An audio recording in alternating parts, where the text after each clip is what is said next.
За ингээд өхөж өгдөггүй залууг маань 2 дугаар хэсэг. Тэгээ 1-р хэсгийн үзэг бол үзчихэд ороод ирээрээ.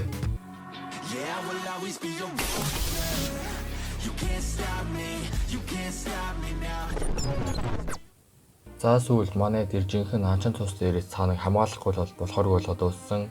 Нөгөө анчин чинь цааныг бүр алхаар шийдсэн буугаан онлоод байж идэг. Тэгэд яг буудах жоохот нь өгөө шиг насир бааруу цааныг үргэлждэг.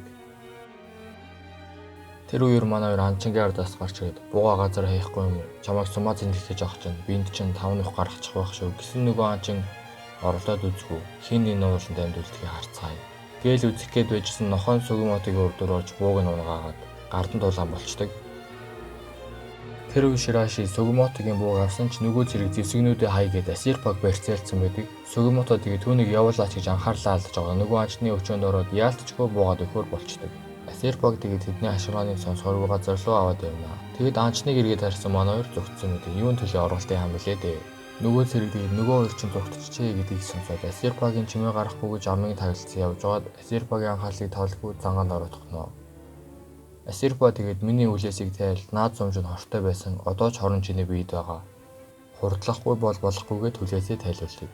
Тэгэд айнуучуудын хооронд ерөнөг байхгүй ганц арга нь хорцсон эсгийнхэн махыг салгах. Тэр үед нөгөө анчирээ тэр сумны өрхөнд орчгоо юу.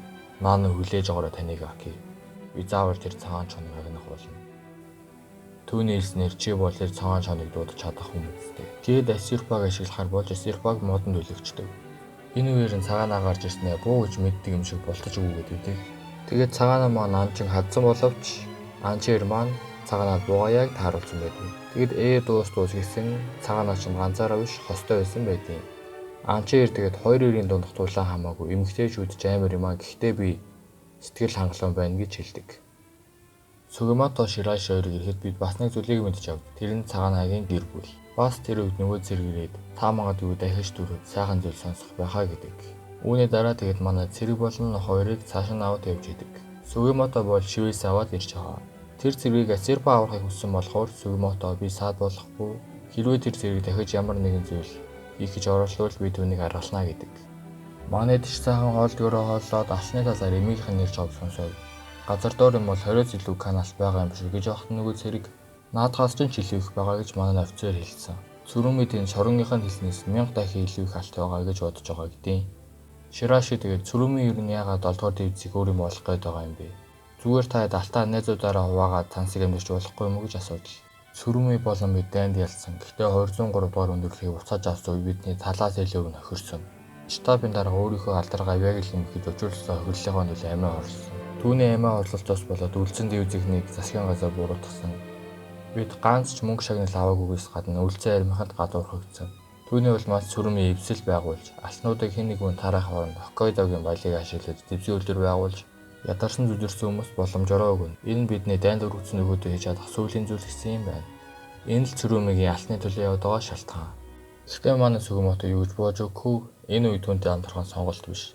Би түүнийг тэр алтыг авлахгүй гэж хэлдэг. Үүний дараа нөгөө өвгд болон төмөр тухтайны хүр тосгоноор явж байгаагаар дүр солигддог. Энэ хэд чинь бас алтны араас яваад байгаа штэ. Гай болж манай Шираши тосгоноор явж байгаад нөгөө төмөр тухтай эртээ таарчдаг. Энэ хоёр аль аль нь шивэстэй, ер нь бол шивэстэй нөхдүүд бүгд л нэг шоронд байсан учраас нэгээ таньнаар зүг. Шираши ч тэгээ шуудхан л зогсож гарна. Тэгэд яагаад ч зогсохгүй байсан болохоор таарс эдэн 7 дугаар дивизийнхэнд тэр намайг байн доход өөрийнх нь мөнгөийг хулгаас ингээд одоо миний араас илдээд байна. Би нэг сонир шивэс дүнд илдүүлээд байна гэдэлтэл юу вэ? Баахан өмнө болоод ер нь юу болоод байна гэсэн нөгөө өвгний хүмүүс чинь банк дээр өмсч байсан болж таардаг. Хамгийн гол нь тэр өвгөн катана лав байсан байлээ. Манай дараа нэг амт үрнээс нь гаргасан Ширашиг барьж чадахгүй алдаа явуулчлаа чи хэрэггүй маа гэсэн нөгөө анчны нохой гараад ирдэг. Энэ нохойныхаа нэрийг бол Рю гэдэг. Шираши тэгээд тосгоны газараас авсан шивэс өвгний өмсч байсан их өмсийг Рюгээр өнөрлүүлээд очсон тэдний яриаг сонсч байснаа баригдчихнаа хөрхий. Тэгээд нөгөө өвгөн чи ганцаар ажиллахгүй гоцтой ихтэн Шираши. Үхшгүй Сүгүмото гэж залуу байгаа. Миний доор ажилтдаг юм гээд хэлчихнэ. Тэр өвгөн тавар тэгээд ганц шулуу шивэс байгаа ихтэн Шираши байхгүй л гэдэг. Тэгэд хоорондоо тулалдахгүй хамтаж ажиллахгүйгээ Шираши нарт Сүгүмотод хэлэхгүйгээр хамтаж ажиллахаар болчдөг. Тэгээд Хэнми Казуо гэх нэг хүний ярьсаар хэлэхэр болно. Тэр хүн бас левгүй алуурч юм шиг байгаа юм. Манайд маань тэр алуурчны байгаа далайн ирэг дээр ирдэг. Тэгснээ юугүйл манайд халин магны хажил туслагаар болдгийг. Тэгж явахдаа нэг загсч нэг унагаачдаг. Манайд Ширашиг жигтний явуулаад тэр нөхрийг уснаас гаргадаг. Тэгээд түүний галын дэргis суулгаж дулаад суулгахдаа Сүгүмото чи нураагаа дулаад суулсан дээр бас нойтоо хуцаа тайлгсан ичээд байна гэдیں۔ Энд чинь нөгөө манайд ярсыг нь хуулах алуурч юм байгаа штэ. Ичний хэрэн Сүгүмото түнд хүнжил өгдیں۔ Нөгөөхөд ирснэ миний хувцс байр нөгөө гэж ороод хувцаа өнцгтөө шивэзийг нь харсан гэмгүүнийг гэмгүү царайлаад алчдаг. Энэ нөхөр дараа нь Сүгүмото Асирбаорыг миний амийг орсон гэж цагаан будаагаар дайлдаг. Асирба тэгээд нойлын нөхөн дотор хүний цогцсоогойг олж хараад алуурч өөр байж магадгүй гэдээ анхааруулах гэж ирсэн байдаг. Дагуулад гадаа явж идэг. Сүгүмото тэгээд бид нэр явлаа гэд буцсан долоор дэвзэхэн ирсэн байдаг. Нөгөө алуурч нь харангуйтаа яв чамаг нууя гэд боссоо газар руу олон өдөр газар сайгээд дагуулад явчихна. Тэнд нь очиж очиж Цүрүми боссоос нь зэвсэгний үлрэлтэй дөнөө шавах гэж ирсэн байж таарна. Тэнд нь ороод дэшээ гарсан хоёр цэрэг байж тараа тэр хоёрыг сая Сүгүмото байсан нь доошоо буухаж явахт нь алаад алуурч маань өөрөө буудуулчихдаг. Сүгүмото тэгээд түүнийг аваад бууж исэн Цүрүмитэй таарчдаг. Нөгөө босс нь болохоор манай гэр тулгааж байгаа юм уу чи төгс байгуулах болно гэж золиотой юм шиг буудаж гардаг. Цүрүми тэгээд түүнийг битгий алчих гээд болиулчдаг. Бас яах вэ те. Сүгүмотог зүхтаагаад нөгөө алуурчныг дагуулад ирж байгааг харсан Шираши. Хүүш арагшаараа чи Сүгүмото наа чи энэ хазуу штэ. Тэгээд манай үнийг ардаас нь алах гэж явахдаа Асирба түүнийг харавчдаг. Ашгүй дээ энийг алчлаа гэсэн хажуунаас нь алуурч алим тэрийг нь аваад явчихдаг. Гэхдээ тэгээд тэрийг аваад манай талимнаас зүгтээ долгоор дивзээс зүхтаадаг. Энэ үед Анчин Танигаки нэг тийшээ явчаад ирсэн гэрт нь нөгөө хоёр их хөрүүлсэн болон Сүгүмотогийн усан дунаасан цэрэг. За үз нэр нь Огото ирсэн. Энд нэг бэрцэн цэрэг байсан гэсэн чи вэжээ Танигаки гэдэг. Танигаки тэгээд би хортой суманд харуулсан. Тэгээд намайг аварсан. Би өнөөдөр л таягтаа алхдаг болж байна гэж хэлсэн чинь чи алхдаг болчоод яага буцаж очихгүй байгаа юм. Би энд жоохон байж надад тусалсныхаа начиг хариулах гэж байсан юм. Тэгж жагаад энэ хоёр эмээ өвгөө хоёрт гим хийлгүй явахаар болдог. Тэгээд гарахтаа чи өшгөө Сүгүмотог харсан уу гэд гараад явдаг. Танигаки чараагүй л гэдэг. Тэгээд манай хүн би явахгүй болохгүй нэгэд эмээ хүү хоёртой салах хоцгээд үйлээд бичсэн яг духныхаа нүрдүр сум яваад өнгөрдөг. Тэгэд яагаад манай хүнийг Огото дотор алахгүй гадаанаас буудсан бэ гэхээр тэгж алах юм бол бэрчүүдийг нь бас алах хэрэг гарах байсан гинэ. Танигаки тэгээд цонхоороо утаа гаргаж хидээд байшингийнх нь араар гарахаас өмнө буцаж ирээд янзлаа гэд байжсэн Осома нөгөө Анчингийн бууг өгдөг. Рюгийн сэтгэлийг дээрдүүлэх гээд эзнийх нь бууг Асирба нууцсан байсан юм байна. Танигаки тэгээд Анчны үлдсэн ганц сумыг эзнэлгээд ганц сумаар үзэхэр болж байгаамаа. Энэ хоёр яагаад Танигакиг алах гээд байгаа вэ гэвэл Цүрүмигээс урвчихсан. Тэгээд тэрийг нь Цүрүмид хэлчихгүй гэдгийг юм зүйл хийж байгаа. Маргааш өглөө нэг түүдэг гал асцсан байдаг. Огото тэгээд нөгөө ихрээ өрөөсөнг бай болгоод явуулчдیں۔ Ихрээ өрөөсөн ч тэнд очоод энэ бол Танигакигийн зан мөн. Гэхдээ бууга алж явах цаг байгаагүй те. Дээл өжсөн баавга гараад ирдэг. Огото тэгээд баавгаг буудхаа зөөр сонголтгүй болоод буудаж өөрийгөө мэдэгдүүлээд яаж буугуугаар надад тулалдах юм. Над руу чулуу шийдэх үү гэж сүртэй зогсоод буудуулчихна. Тэгтэл Танигакигийн хажуунаас нэг цэрэг гараад ирдэг. Яасан бэ гэсэн энэ бүх хугацаанд саяны хоёрыг тагнаад байршлыг нь Цүрүми рүү явуулж ирсэн байлээ. Манай хүн ч хамт явах уу гэхээр мань чи Айно болсон гэж хэлэх гэж байтал Огото түүнийг алчна. Энэ үед Цүрүми идэр ирээд Оготог буулаад эхэлдэг. Тэгэхээр одоо Танигакигийн араас явах хүн байхгүй гэсэн үг. Огото ч бас мэрэгэн бууч юм болохоор тэр эдийн хурдыг нь сааруулж хөл рүү нь буудаад зогтчихно. Хөөрхий ихрээ өрөөсөн л тэгээд үлдэж байгаа юм. Цүрүми дэгснэ чи нэг жигтэй гой харагдахгүй байна. Чи тэг шимтэй байж царайлаг харагдана гээд үлдсэн ганц чихийг нь тасалчихдаг. Дараа нь Айночуудын урвсан нэгэндээ хийдэг шийтгэлгээд хамрыг нь тасдах гэж байснаа. Чиний нүгэрэн дээр сүүл холбож тоглоё гэж авдیں۔ Нөгөөхөн ч тэгээд ядаж хамраа авч үлдэх гээд Цүрүми би таныг цагаа сайхан өнгөрөөгөөсэй гэж хүсэж байна гэтэл Цүрүми чамаар Сүгүмотог алуулна гэж хэлдэг. Манайд хаан ч юм явж байгаа Шираши загас харж байгаа тусан дуучдаг. Тэгээд аврах гэсэн мөр байдгүй загсан дэдүүлчихнэ. Тэгээд Шираши өвчлээ. Гэлөөжлөн хажуунаас нэг хүн ус руу ороод Ширашиг аваад гараад ирдэг. Тэр аврахсуун нь Асирбагийн аавынх нь хуучны найз юм гинэ. Манай тэгээд тэр загсаар хоолож байтал энэ залууч нь манай Сүгүмотог нэрээр нь дууддаг. Тэгээд яаж мэдээд байна вэ гэхээр энэ залуу 7 дугаар дэвзэд байсан болж таардаг. Сүгүмотож чи Цүрүмэд ажилддаг. Тэгэл энэ залуу Цүрүмэж гэж мэддэггүй. Бүр чамайг серверч нь танилаа шүү дээ. Энэ Дайны Баатартай таарна гэж бодсонгүй шүү. Асирба чи энэ хүмүүстэй юу хийж яваа юм бэ гэж асуудаг. Асирба тэгээд энэ бол миний хамтрагч. Бас энэ Шираши ямар ч ажилгүй гэдیں۔ Тэгсэн Сирпа надад чамд хэлэх юм байна. Нэг хөгшин Япон манай тосгонд ирээд нэг эмэгтэйг асуусан. Кочубе Асуко гэж манай Сирпагийн айны нэрийг нь асуусан юм байлээ. Сирпа болохоор миний Япон нэрийг зөвхөн манай ээж авал мэддэг. Бас тэднэр үхсэн гэж хэлдэг. Нөгөө залууч би Абашири шоронд юу болсныг мэднэ. Нопперабо гаднах найзуудтайгаа холбоо тогтоохын тулд хориглолоод сэжүргсэн. Кочубе Асуко ороод байгаа гэж. Нопперабо Сирпад алтаад алахыг хүссэн. Нопперабо Сирпагийн аав гэж хэлдэг. Үүнийг сонсоод Сирпа шууд л цочирдож аав нь тэр алтыг хулгайлж айнуучуудыг алдсан байх учиргүй гэдэг. Энэ залуу яаж Сирпагийн нэрийг мэддэг юм гэсэн буй Японд Сирпагийн аавтай хамт ирсэн гэдэг. Сугимото бол бид алтыг олоод Нопперогоос Сирпагийн өшөөг аавна гэж бодож байсан юмсан. Гэтэл Сирпа би өөрийн нүдээр хартлаа итгэхгүй. Би Ноппероготой уулзах болно. Хэрвээ тэр миний аав байсан бол надад бүхнээ хэлэх байсан гэдэг. Энэ үед нөгөө залуу Хоккайдодо ярь тарсаа хориглоодыг олсноос хаанаагааг нь олох нь илүү амар. Чи ядаж л хаана байгааг нь мэдэж авлаа гэтэл Шираши. Наа чин тийм ч амархан биш. Би Японы шоронд даяар орсон. Гэхдээ Абашири хамгийн хэцүү. Чи түүндээ уулзах боломжгүй. Гэхдээ миний тусламжгүйгээр штэ гэдэг.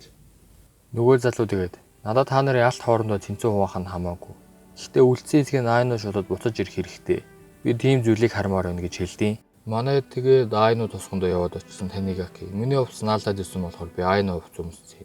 Бодсноос тухтай юм гэж сууж удаг. Дараа нь мөнөөрөө ярилцаж идэл нөгөө залуу. Саппороори бид тэнээс хямдхан нэр зэвсэг тэслэгч авч болно. Би танарт хэлээгүй лөө. Би өмнө инженер зэрэг байсан.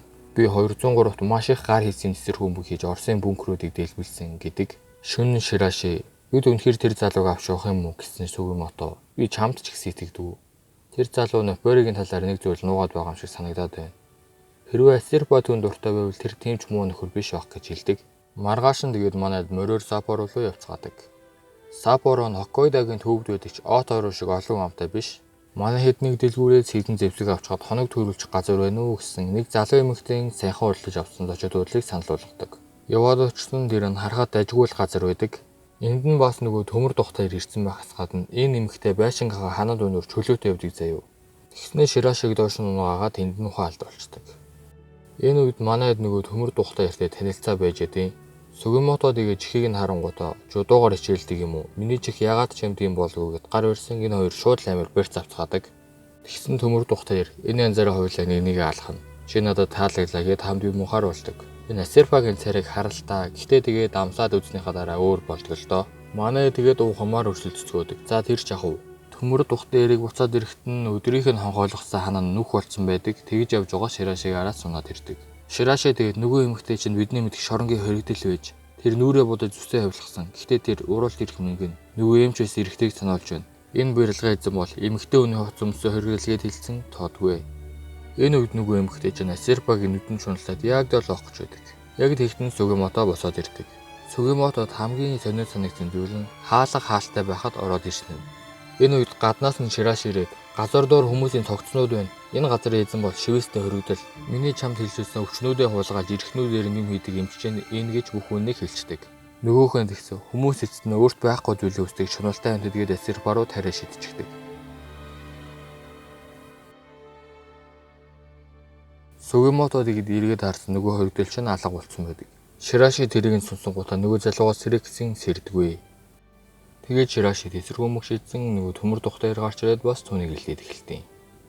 Тэгэнгүүт нь Сугимотод энэ ч гэсэн шивэстэй хоригдолчтэй гээд энэ хоёрын дунд тулаан гэхүү барилтаан болжсэн Сугимото нөхөр унчнаа. Тэнд гисэн гал авалзаад эхэлдэг. Шираши гүйж явж байгаа төмөр тухтаа иртээ таарчнаа. Нөгөөх нь тэгээд Шираши чинд юу хийж байгаа юм бэ? Тэр тэгээд өгшгүй Сугимото юм уу? Надад тэр өгшнөөс дамжуулах зүйл байна. Чи өргүүлж бидэнд байшлаа мэдээлж байна. Намайг хуурах гээд хэрэггүй шүү гэдэг. Шираши тэгээд үнэн бүтлгүй тэсрүүмгүй авах гэж байгаа нөхрөө унгаачнаа. Тэнд нь ядж хахад гал асж байгаа штэ. Тэгээд дэлбэрчин. Манайд бол байшингаасаа яг л амжиж гарсан байдیں۔ Тэгээд явахгүй л энд цагдаа зэргийн ирчин. Хэрвээ төмөр тухтаас юм үлэвэл ер нь төмөр тухтыг нэрээр нь дууддаг гэж Ушиямагийн биенээс үзүүлдэг бол Нопперотой уулзахад гээд явахаар болно. Маргааш нь Шираши Ушиямад шивэсний хуулбарыг өгдөг. Ушияма тэгээд ороод ир харуулах юм байна гэсэн нөгөө эмч нөхөр чинь амьд байдаг. Шираши тэгээд ийм нөхрийг амьд болох шалтгаан байгаа мó? Дурлцсан л гэж үтээлээрээ гэсэн. Амаатад би түүнээс сонирхолтой зүйл сонссон. Гэт Ширашид ирвэлдэг. Манайд болохоор нөгөө хоёрын биеийг хайгаад болдоггүй. Газар доор булагдсан уу? Амьд үлдсэн байх боломжтой юу? Шираши бидний хөдөлж авсан тэслэгчүүдийг дэлбэлцэн. Шираши хаана байна гэсэн Шираши гараад ирнэ. Монад тэгээ тэслэгч хөдлөж авах мөнгө л хэрэгтэй болж байгаа юм л та. Асерпо ан хийж аваад Шираши чи тэсэрхүү мөнгүүдийг үргээгүйсэн бол бид одоо ингэхгүй байсан гэсэн нөгөө залуу гэж ярихгүй.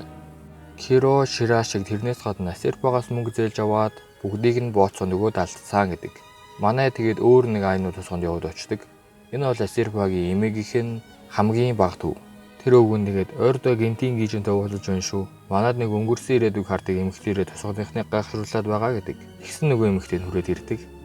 Шираши болохоор би бол Шираши Йошитыг найз зөвхөнгүү сингл гэж авсан. Энэ эмэгтэй гэдүүлээ зүүнч гэж дуудана. Нөгөө зүүнч эмэгтэй тэгсэн. Би сөрөвтэй эрчүүдэд сул тастай чиж царайлаг юмаа гэж Сугимотод хэлдэг. Тэгсэн Асерпо Сугимотог хоолндоо баас хийж иддэг гэж хэлчихнэ. Зүүнч эмэгтэй Ширашиг чи Отто руугаас ирсэн юм байна. Би харж байна чи хэн нэгэн эсвэл нэг зүйлийг хайж байгаа юм байна гэдэг. Зүүнч эмэгтэй тэгээд өвлөж ирсэн гэх үнэгний эргээр юм ирэглээд чам найдар болгоо чи төлөвлөгөөгөө болсон дээр гэж хэлдэг. Асерпо болохоор би зүүн бэлэгчдэд итгэдэг шинэ нэрний айнуу гин. Зүүнч эмэгтэй ч энэ бол зүгээр л мэрэг тушаал биш. Нэрээ чиний хайгаад байгаа юм чи чиний аабстэй гэснэ. Би зүгээр таасан юмаа санаа зовх хэрэггүйгээд яваад өгнө. Манай дотор орсон нөгөө өвгөн маань тэр эмэгтэй мэрэгүүд хачин өмнөд хараад байсан ба тусгыныхаа дүүн бэлэг зэлт болцохоосоо гэдэг. Маргааш нь Шираши байхгүй зүүнчтэй хамт морины уралдаан дээр ирсэн мэргэлүүлээд бууцаа тавьсан ялчин. Зүүнч нэг модны үндэс гаргаж ирсэн. Энэ Икема үндэс. Энэ муухай өнөртөж муу бүхнийг холлуулдаг гээл Ширашид зарчна. Тэгээд дахиад л ялаадглаа. Манай дийгэрэхэд Шираши баах ямиг нь хөдлөж аваад үүсэн. Ядуу хүмүүсийн өндөр үнэрсэн. Та нар байсан юм уу ч гэж ах шиг. Сугимото болохоор чи Асерпод өртөө вэжж уралдааны газар ирдэг. Зөрөгтэй байна даа гэтэл. Би өртөө гэж хэллээ. Хэд байсан гэж Сугимото руу авалтаа гэж Шираши мөнгөө хайчна. Асерпо Ширашиг зөхиод сэрэж хэрвээ чи бооцоонд мэрэг ашиглах юм бол дараа нь харамсаж дуусан шүү. Битгий нэмэгтэйгээр тоглуулчих гэсэн Киро. Дараагийн уралдаанд ялах магадaltaй 2 нь номер 3 бас номер 4. Тэгэд эн чинь бас мэрэгч зүүн ч юм уу гэтэл үгүй ээ. Багаасаа морь унж үссэн юм. Би тэдний талаар сайн мэддэг болохоор тэд надаар Орос Японы дайнд байлдааны морьтыг хариуцуулсан гэдэг. Зүүн чимэгтэйч дараагийн уралдаанд номер 3 ялах юм байна гэж хэлдэг. Ширашигийн яахан ч ойлгомжтой. Киро явж байгаад газраас нэг малгай олоод өмссөн 2 хүн ирсэн ээ. Такасаки чамайг хайж байлаа. Биш байна. Наад малгайг ч өмсөж исэн унаач алга болчлоо. Чи морь унж чадахгүйгээд дагуулад явнаа. Энэ морины эзэн Якуза юм гинэ. Тэгэд өөр алдаргүй морь ялуулах гээд энэ морийг ялагдвал мөнгө өгнө гэсэн байна л та. Тэгээд энэ морин тус өгчих болохоор чиний зүгээр унж чадахгүй гэж хэлдэг. Харин Киро уус өглөгүй энэ морийг ялуулахар шийдсэн. Над дээр боцоогоо тавь гэж Ширашид хэлдэг. Тэгэд манай Шираши зүүн чимэгтэйгээс асуусан номер 3 ялахгүй. Номер 6 ялна гэж Шираши бүх мөнгөө зүүн чимэгтэйд өгөөд явуулчихна. Асерпо түүнийг дагаад ирсэн. Аль хэдийн боцоогоо номер 6 дээр авцсан. Гэхдээ Шираши хожигдвол чамд илүү дээр байхгүй гэж үү? Хэрвээ тэд нар энд мэрэглүүлвэл чам туслах нь хэвээрээ байх уу? Чиний нүдийг л аавах шигэ хөөрхөн өнгөтэй юм гэснэ. Бид нар дараа уулзах олон Асерпо чангээд алга болчдөг. Зя ингээд уралдаан эхлэвэ гэж манай Киро нүрээ ташурдуулаад удаан гарсан ч маш сайн урдалж байдаг. Бас нөгөө бооцоонуудын нэг нь номер 3 дээр байдаг. Тэгэд Киро маань төрүүлд юм аа. Харин Шираши болохоор газар өвтөж байдаг. Ширашиг нэг юм ухаан ороод ирэхэд Киро ажилдаа орцгоё. Абошири хоол гисэн Шираши сонирхолтой мэдээ сонсох уу? Нөгөө юм чөрөгтлийн газар сарын өмнө хулгайч орж ирсэн. Түүний байшин Татсууны ам болон Якузагийн биш хачин шивэстэй арьсууд байсан. Тэр байшин нь юу барыг байгаа гэж хэлээ. Хэдүүлээгийн Абошири төлөвлөгөө бүтэх үгүйг мэдгүй. Тийм үстэй. Хэрвээ тийм бол хэдүүлээ замдаа хоригдол юм уу шивэсний мэдээлэл авч болно. Би энийг шалгаж үзэх хэрэгтэй гэж бодож байна гэж хэлдэг. За ингээд манай Сугимото дээр 5 код бүхий шивэстэй цааш замдаа гараад Golden Kamuy маань сезоныг дуусж байгаа юм аа. Тэгэд пост кредит хэсэг дээр нь сүрэн мэж гисэн тийш явж байгаагаар гараад өнгөрдөг. За part 1-2 дундаа арай л зайтай оруулчлаа. Амьд үгүй мэддэхгүй байжлаа. Уг нь бол энэ аниме нөгөө сонирхолтой. Гэхдээ цааш нэрээ ихлээр өрнөл нь амар удаан санагдаад байгаа болохоор би нэг баг ярихгүй байхаа. За тэгээд дараагийн өөр илүү сонирхолтой аниме рекапараа уулзцаая.